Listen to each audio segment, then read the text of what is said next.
Karl the Martyr, by Alfred H.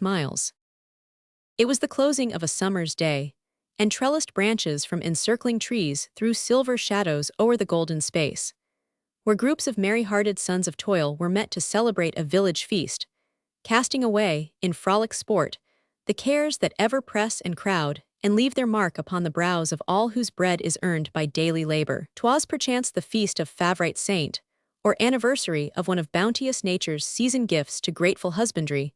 No matter what the cause of their uniting, joy beamed forth on every face, and the sweet echoes rang with sounds of honest mirth too rarely heard in the vast workshop man has made his world, where months of toil must pay one day of song. Somewhat apart from the assembled throng there sat a swarthy giant, with a face so nobly grand that though unlike the rest, he wore no festal garb nor laughing mien, yet was he study for the painter's art. He joined not in their sports, but rather seemed to please his eye with sight of others' joy. There was a cast of sorrow on his brow, as though it had been early there.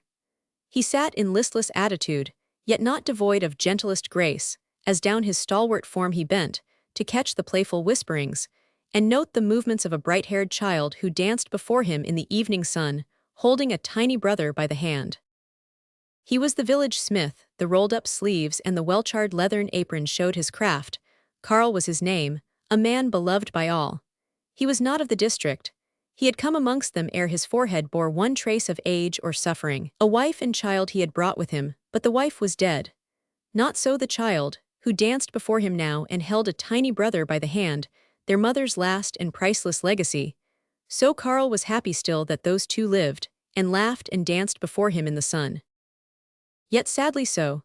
The children both were fair, ruddy, and active, though of fragile form, but to that father's ever-watchful eye, who had so loved their mother, it was plain that each inherited the wasting doom which cost that mother's life. 'Twas reason more to work and toil for them by night and day. Early and late his anvil's ringing sound was heard amidst all seasons. Oftentimes the neighbors asked him why he worked so hard with only two to care for. He would smile, wipe his hot brow, and say, "'Twas done in love for sake of those in mercy left him still, and hers. He might not stay. He could not live to lose them all." The tenderest of plants required the careful gardening, and so he worked on valiantly. And if he marked an extra gleam of health in Trudchen's cheeks, a growing strength in little Caspar's laugh, he bowed his head and felt his work was paid. Even as now, while sitting 'neath the tree, he watched the bright-haired image of his wife, who danced before him in the evening sun, holding her tiny brother by the hand. The frolics pause. Now Caspar's laughing head rests wearily against his father's knee in trusting lovingness, while Trudchen runs to snatch a hasty kiss. The little man, it may be, wonders if the tiny hand with which he strives to reach his father's neck will ever grow as big and brown as that he sees embedded in his sister's curls. When quick as lightning's flash up starts the smith, huddles the frightened children in his arms, thrusts them far back, extends his giant frame, and covers them as with Goliath's shield. Now hark, a rushing, yelping, panting sound, so terrible that all stood chilled with fear, and in the midst of that late joyous throng leapt an infuriate hound, with flaming eyes, half-open mouth, and fiercely bristling hair, proving that madness tore the brute to death.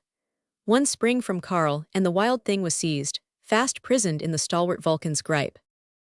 A sharp, shrill cry of agony from Karl was mingled with the hound's low fevered growl, and all with horror saw the creature's teeth fixed in the blacksmith's shoulder. None had power to rescue him, for scarcely could you count a moment's space ere both had disappeared, the man and dog. The smith had leapt a fence, and gained the forest with a frantic rush, bearing the hideous mischief in his arms. A long receding cry came on the ear, showing how swift their flight, and fainter grew the sound. Ere well a man had time to think what might be done for help, the sound was hushed, lost in the very distance. Women crouched and huddled up their children in their arms, men flew to seek their weapons. 'Twas a change so swift and fearful, none could realize its actual horrors for a time. But now the panic passed to rescue and pursuit.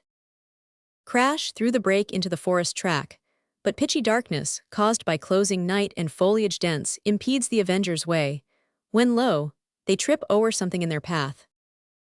It was the bleeding body of the hound, warm but quite dead. No other trace of Karl was near at hand. They called his name. In vain they sought him in the forest all night through. Living or dead, he was not to be found. At break of day they left the fruitless search. Next morning, as an anxious village group stood meditating plans what best to do, came little Trudchen, who, in simple tones, said, "Father's at the forge. I heard him there working long hours ago, but he is angry.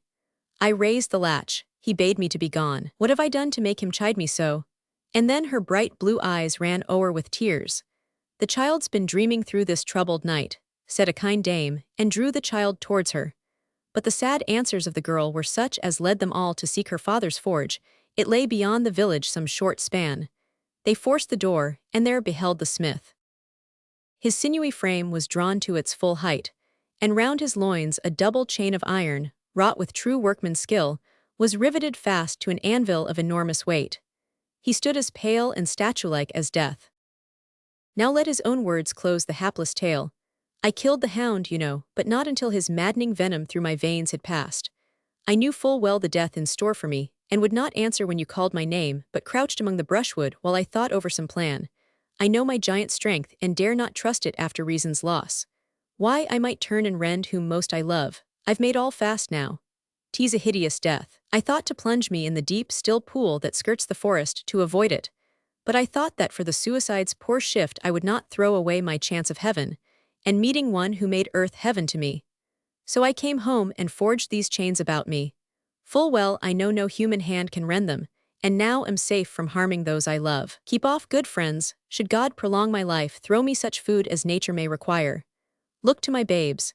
This you are bound to do, for by my deadly grasp on that poor hound, how many of you have I saved from death such as I now await? But hence away, the poison works. These chains must try their strength. My brain's on fire, with me 'twill soon be night." Too true his words. The brave, great-hearted Karl, a raving maniac, battled with his chains for 3 fierce days. The fourth saw him free, for death's strong hand had loosed the martyr's bonds. Where his freed spirit soars, who dares to doubt?